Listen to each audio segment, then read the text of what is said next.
मुझे इन्हें सम्मोहन अस्त्र से बेसुध करना होगा।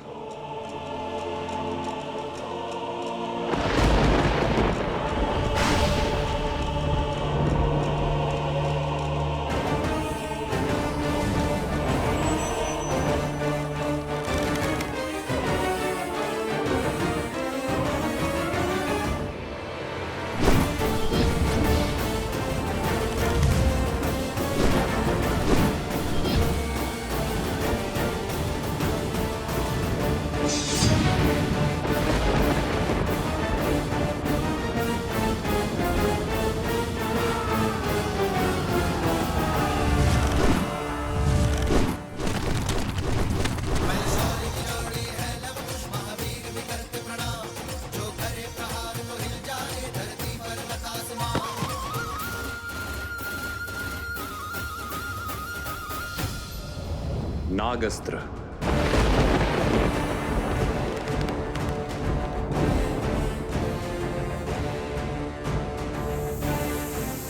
अपनी कुंडली में इन्हें बांध लीजिए नाग देवता, और कोई हानि नहीं पहुंचाए। सुनो, तुम इन सैनिकों को संभालो, मैं इस अस्त्र का उत्तर देता हूं।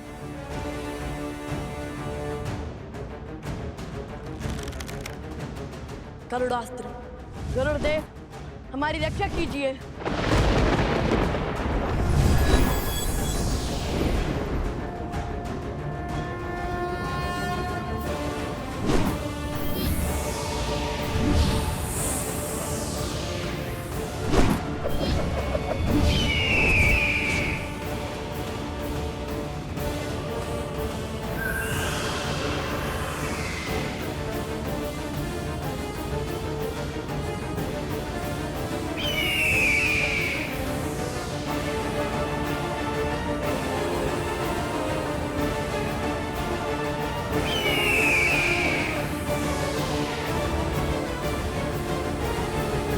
मेरे अस्त्र से बचकर तो दिखाओ।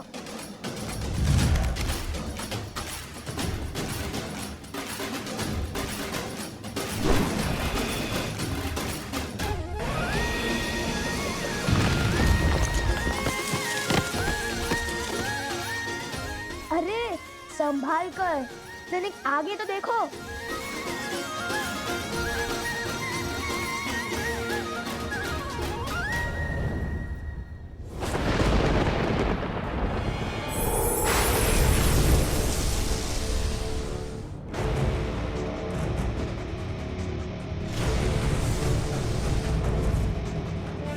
लगता है ये वरुणास्त्र चला रहे हैं। वरुण देव, अपनी कुंडली में इन बालकों को बांध लीजिए।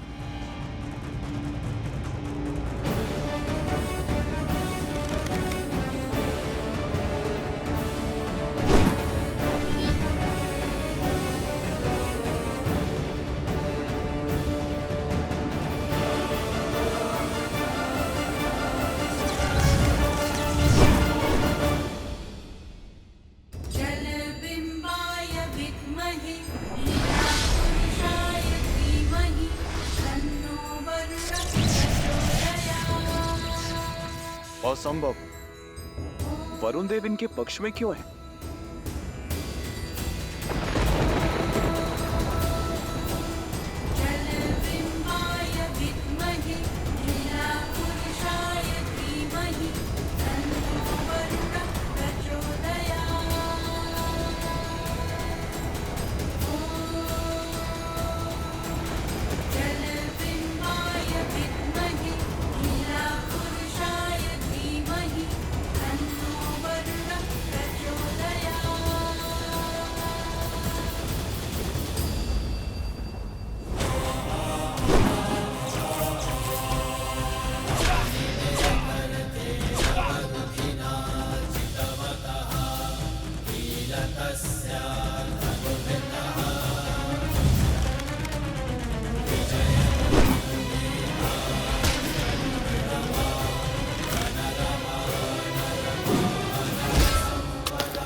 सम्मोहन अस्त्र का प्रयोग कैसे किया जाता है राजानो शत्रुघ्न जी?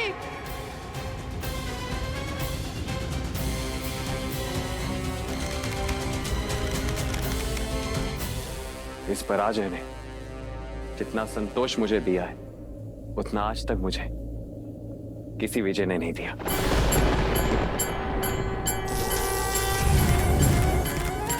शीघ्र ही मेरी प्रसन्नता का कारण ये संसार जानेगा और मानेगा। ये पराजय स्वीकार कर शत्रुघ्न ने कोई द्रोह नहीं किया।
धन्यवाद वरुण देव। सोमकांत, तुम कहाँ हो? कहीं दिखाई ही नहीं दे रहे। मैं तो कब से आना चाहता हूँ, किंतु ये स्वर्ण कमल है ही इतना भारी कि मैं चल ही नहीं पा रहा।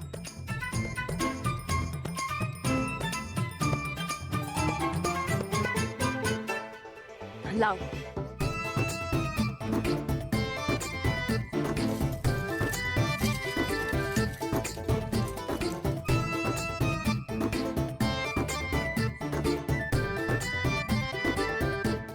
तुम कितने भोले हो सोमकर्ण। स्वयं अदृश्य होने के स्थान पर अश्व को अदृश्य कर दिया होता। किसी अदृश्य अश्व के पीछा कैसे किया जा सकता है?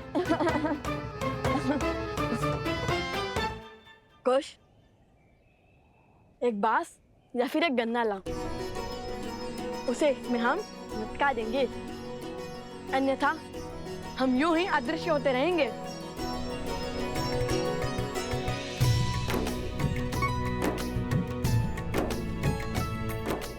सोमकर्ण, तुमने असत्य कहा है कि हमारा राज्याभिषेक हुआ है, किंतु अब उस असत्य को सत्य बनाना होगा हमें।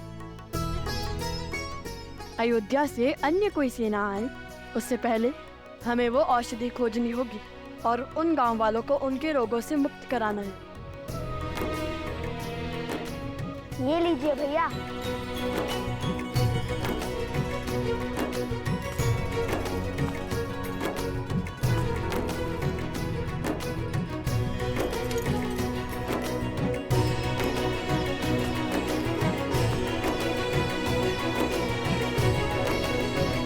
चलो उस पर्वत की ओर चलते हैं। भैया, किंतु औषधि कैसे खोजेंगे? सूर्यास्त होने को है। शीघ्र ही घोर अंधकार छा जाएगा।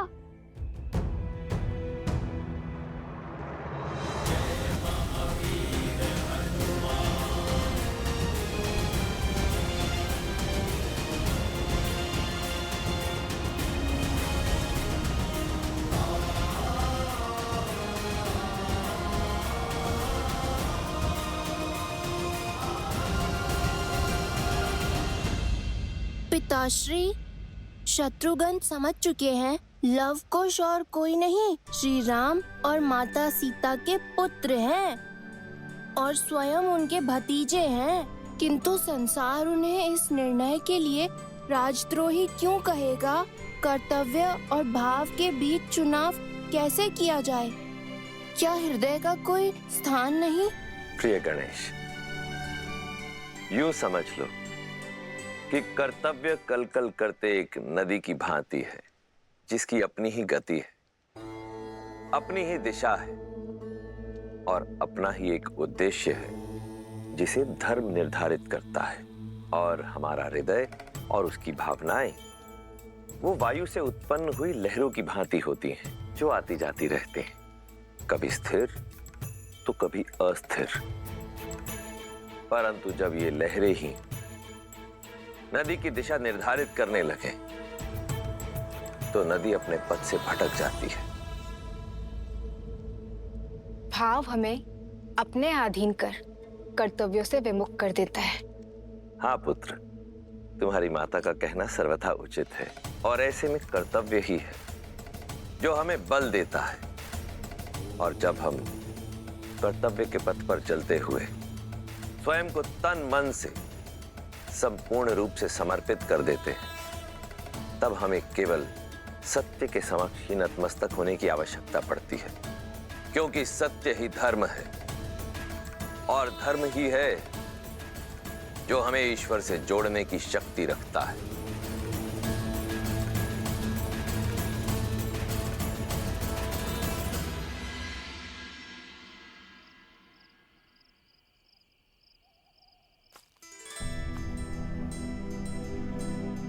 अब जब तक हम ना लौटे तुम यही रहना। हम एक और वचन निभा कर आते हैं। उन गांव वालों की रक्षा के लिए पर्वत से औषधि लाती है।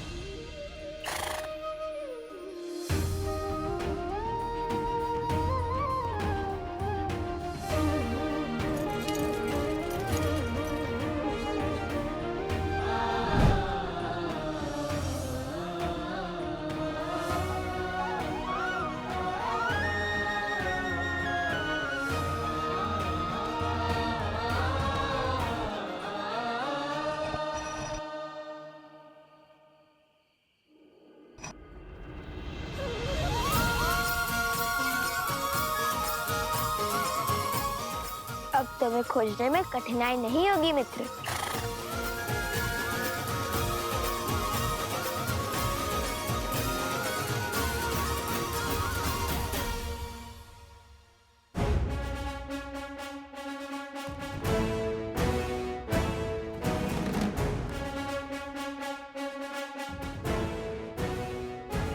भैया, गांव की रक्षा के लिए हरित ऋषि पहुंच गए होंगे और हमारी प्रतीक्षा कर रहे होंगे, किंतु यदि ऊपर अनेक वनस्पति हुई तो हम उनमें से एक जड़ी बूटी कैसे पहचानेंगे? मैं भी तो वही सोच रहा हूँ। जब हनुमान जी संजीवनी लेने गए थे तब वैद्य सुषेण जी ने उन्हें क्या कहकर भेजा था? यही कि संजीवनी बूटी चमकती है। बूटी चमकती है जैसे अधर्म के अंधकार में धर्म का प्रकाश चमकता है।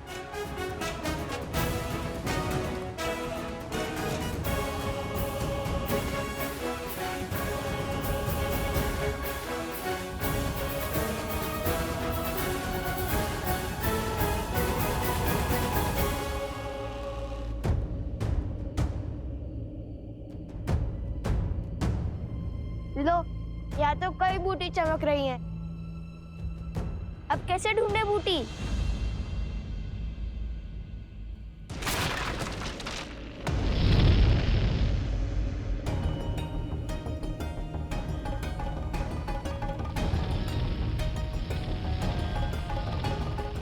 इससे पहले कि समय हाथ से फिसल जाए, मुझे स्वयं जाकर वो दुर्लभ जड़ी बूटी लानी होगी, क्योंकि लवकुश को आने में समय लग रहा है। उन्हें तो ज्ञात ही नहीं होगा कि वो बूटी कौन सी है। हम आपके साथ चलते हैं ऋषि हरित। आपको जाने की कोई आवश्यकता नहीं है ऋषिवर।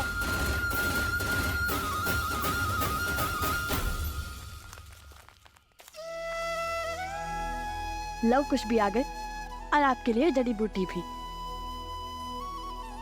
चाहिए ना आपकी वो दुर्लभ जड़ी बूटी? हाँ, यही वो बूटी है। किंतु लव कुश, तुम्हें जड़ी बूटी कैसे पहचानी? बताएंगे बताएंगे।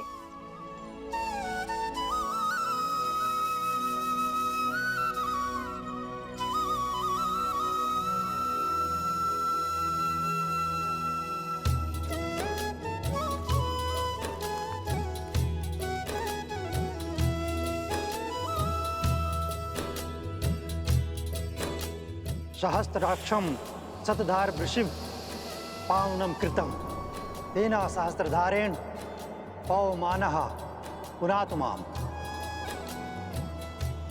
सहस्त्राक्षम शतधार वृषिभ पावनम कृतम तेन सहस्त्रधारेण पवमानः पुनातु माम। सहस्त्राक्षम शतधार वृषिभ पावनम कृतम तेन सहस्त्रधारेण पवमानः पुनातु माम।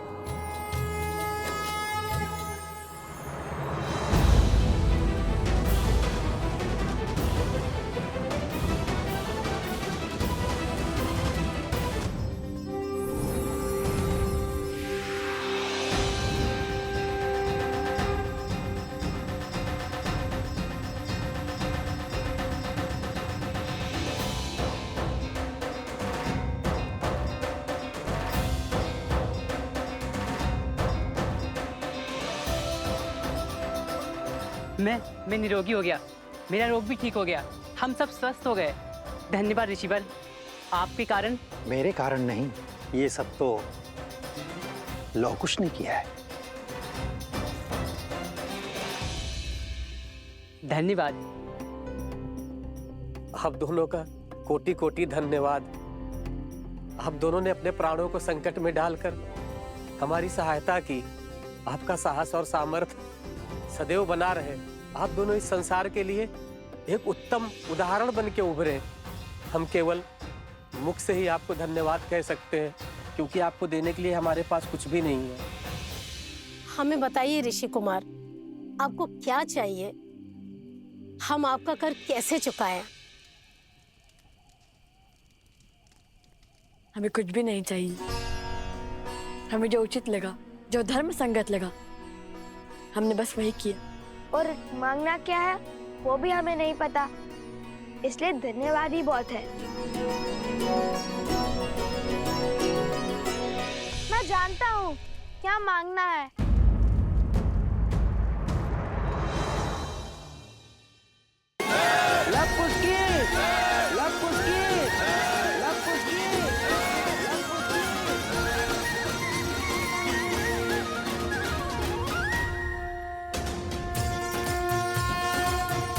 ये टीका आपके इस गांव पर आधिपत्य का संकेत है। आज से आप दोनों इनके नायक, इनके राजा हुए।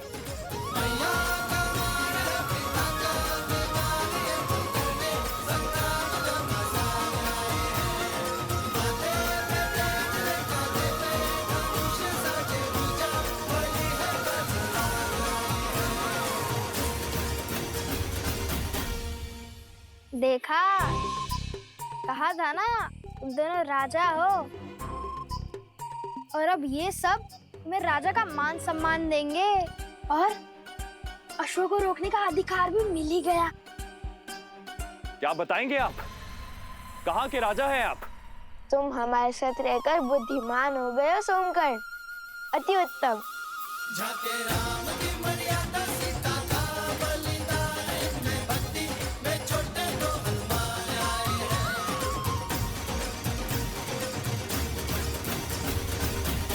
ऋषिवर, क्या आप हमें माता सीता के बारे में जानकारी दे सकते हैं?